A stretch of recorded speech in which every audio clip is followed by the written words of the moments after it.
j'ai mal partout. Là, vous pouvez voir sur ma gueule que c'est compliqué aujourd'hui. Tu zoomes beaucoup trop près. Comment ça va l'équipe? Nouvelle vidéo sur la chaîne. Deux petites choses avant de démarrer. Déjà, ouais, je sais, voilà, j'ai une tête de fatigué. Rien à foutre de ta dépression. Là, vous voyez que j'ai repris la tournée. Donc, au fur et à mesure que la tournée va continuer, vous allez voir qu'il y a des cernes qui vont débarquer sur ma gueule. C'est normal, donc excusez la tête de fatigué. Je voulais aussi vous remercier. Ça y est, on a passé le cap des 1000 abonnés. On est super contents. Un grand merci à ceux qui s'abonnent, à ceux qui partagent les vidéos, à ceux qui nous font des retours en commentaire. Ça fait vraiment super plaisir. Aujourd'hui, on ne va pas utiliser le ballon. Aujourd'hui, on travaille physiquement. Alors, pourquoi physiquement? J'ai enfin passé le cap des 1 minute sur le geste Jordan Stall. Vous l'avez sur Instagram si jamais ça vous intéresse. Et j'avais dit que dès que j'arrive à passer ce cap, qui est pour moi un espèce de palier symbolique, je vous ferai un tutoriel. Et donc je vais vous faire plusieurs vidéos que je vais appeler Road to J-Stall, ok, une espèce de saga de tutoriel où on va apprendre à d'abord faire l'équilibre jusqu'à arriver au Jordan Stall. Première chose importante dans l'équilibre, la place des mains et le principe de balancier. Alors, on va s'imaginer que ça c'est le sol. Je vais placer mes mains à hauteur d'épaule. J'écarte à mort les doigts, d'accord? J'ai pas la main complètement aplatie sur le sol. J'ai un tout petit peu de flex entre guillemets. Pourquoi? Pour avoir plus de puissance dans les doigts. Donc, le principe, c'est que, imaginez-vous que vous avez une ligne là qui traverse votre main. Et ce qui est en haut, donc c'est-à-dire les doigts, ça vous permet d'éviter de basculer en arrière. Si votre corps commence à trop basculer en arrière, vous avez mis trop d'élan, vous allez appuyer sur les doigts fort et ça va vous ramener. Ok? Au contraire, si vous n'avez pas envoyé assez d'élan et que vous êtes trop proche du sol, c'est la partie basse de la main, la paume de la main, qui va vous permettre de remonter. Deuxième point important, la position des coudes et des bras. Alors, je suis à hauteur d'épaule, ok? Mon regard, il est droit devant, donc pas trop derrière parce que si je regarde plus derrière, je vais avoir tendance à basculer. Pas trop devant parce que sinon ça va me ramener tout de suite au sol. L'idéal, c'est de regarder au milieu des mains.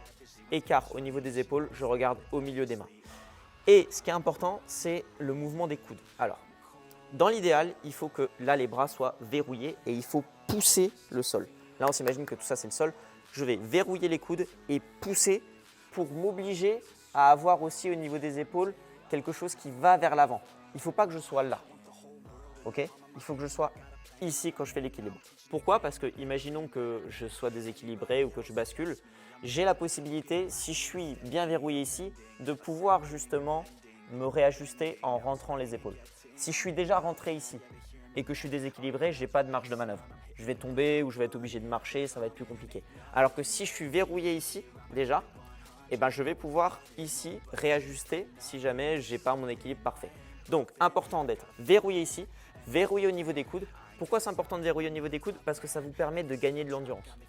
Si je ne suis pas verrouillé, si je suis plié, en fait, c'est mes biceps qui vont me maintenir en équilibre. Et le biceps, c'est un muscle qui fatigue beaucoup plus vite. Par contre, si je suis verrouillé, là, je ne vais pas forcer. Dans l'idéal, longueur d'épaule, je verrouille ici, je pousse le sol et je verrouille les coudes. Dernier point important, le bassin. Alors, je sais qu'il y a déjà 10 000 trucs à penser en haut pour essayer d'être bien clean.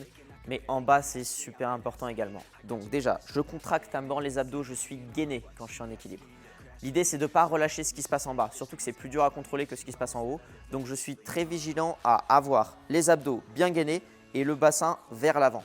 En fait, l'idée, c'est d'éviter de cambrer. Quand on est en équilibre pour les premières fois, si je bascule trop, on va essayer de cambrer pour essayer de récupérer. Et ça, c'est le pire à faire parce qu'on se bousille le dos et en plus, ça donne un équilibre qui est horrible. Je sais que c'était long, mais là, vous avez toute la théorie. Si vous respectez tout ça, vous allez avoir un équilibre top. Maintenant, on va voir les exos, parce que c'est bien joli la théorie, mais il faut pratiquer pour bien réussir l'équilibre. Alors, deux exos principaux. Le premier, déjà, c'est de s'aider du mur. Ok? Donc, je vais faire un équilibre classique. Deux manières de le faire. Soit je pose déjà les mains au sol et j'envoie vers le mur. Ok? Ça demande quand même pas mal d'énergie parce que vous n'avez pas d'élan. Par contre, en général, ça rassure. Moi, quand j'apprends l'équilibre à des jeunes, on passe par cette étape-là parce qu'ils ont peur d'envoyer au départ avec l'élan. Mais c'est un peu plus dur parce qu'il faut quand même envoyer pas mal. Vous n'avez pas d'élan pour vous permettre de monter. Le plus important, c'est d'avoir les bras tendus. Si vous avez les bras tendus, il ne peut rien vous arriver. Au pire, le mur, il vous renvoie et vous êtes de nouveau au sol. Donc, on peut partir du sol ou on peut commencer à partir avec de l'élan qui est le mieux. Travailler la coordination. Donc, je pars en fente. Une fois que je suis collé au mur, j'essaie de rester le plus longtemps possible. Je décolle légèrement les pieds du mur. Ça, c'est quand j'ai acquis déjà assez de force pour pouvoir commencer à travailler l'équilibre sans le mur. Et une fois que je me sens bien à l'aise, je peux commencer à travailler sans le mur. Mais ça prend du temps. Prenez vraiment le temps de bien travailler avec le mur, rassurez-vous. Et une fois que vous vous sentez en confiance, commencez avec un mec qui va vous parer ou directement sans le mur. Vous allez comprendre le principe d'aller chercher, de marcher avec les mains. Ça va vous rassurer beaucoup aussi. Ou de comment est-ce que je peux tomber sur le côté en rentrant le bras, ce qui me permet de tomber en général sur le côté sans me blesser. Deuxième exo, toujours avec le mur, mais un poil différent. Je vais marcher avec la tête vers le mur. Alors, ça a l'air un peu bizarre dit comme ça, mais l'idée c'est qu'on va grimper sur le mur et on va se retrouver avec la tête face au mur pour travailler à mort le côté droit de l'équilibre. Je vais essayer d'être le plus droit possible. C'est un exo qui est pas mal, qui fait un peu peur en général au départ.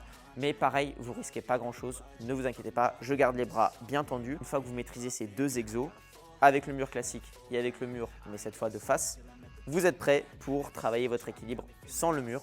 Dernier petit conseil pour l'équilibre, pensez bien à travailler la réception. Le mouvement il se termine uniquement quand on est au sol, donc restez concentré jusqu'au bout.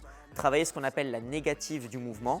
Quand je décide de redescendre, pliez les jambes et contrôlez à mort en contractant les abdos pour descendre le plus lentement possible. Ça va vous aider aussi à maîtriser le mouvement. Vous allez gagner beaucoup plus de force, beaucoup plus d'endurance et vous allez aussi vous épargner pas mal de chutes qui peuvent vous flinguer les orteils, les chevilles, les genoux à répétition. Voilà. Faites attention, soyez patient et maîtrisez votre peur. Ces mouvements-là d'acrobatie, ils vont être aussi challengeants mentalement. C'est une sortie de zone de confort totale. C'est pas naturel d'avoir la tête en bas, donc c'est normal que ça prenne du temps. Ayez confiance en vous. Plus vous avez peur, plus il faut engager d'énergie. Si vous avez peur de monter en équilibre, verrouillez à mort les bras, poussez fort, appuyez sur les doigts et essayez d'être le plus droit possible. Mais engagez plus d'énergie que ce que vous feriez en temps normal. Voilà l'équipe, c'est tout pour ce tutoriel. C'était un tuto un peu plus théorique que d'habitude. Je préfère prendre le temps de tout vous expliquer point par point pour que vous ayez une bonne base, un bon équilibre. Plus vous serez fort dans ce geste-là, plus ce sera facile pour le Jordan Soul. Si vous n'avez pas un équilibre qui est suffisamment clean, suffisamment puissant, quand on va commencer à passer la tête, quand on va commencer à rajouter le ballon, ça va être plus compliqué. Donc vraiment prenez le temps de bien maîtriser ce mouvement. Je sais que les freestylers c'est très frustrant de travailler sans ballon, mais là on est obligé. C'est un geste de gym, le Jordan Stall. Remerciez Jordan, c'est pas moi qui l'ai inventé. J'espère que la vidéo vous a plu l'équipe. C'était la première de la saga Road to J-Stall. Bon courage pour les entraînements, ne vous frustrez pas, vraiment prenez le temps de bien maîtriser ça. Je suis passé par là, je sais que ça va être long, je sais que ça va être pénible, mais croyez-moi, ça en vaut la peine. Je vous dis à très vite l'équipe, c'était Pablito, ciao.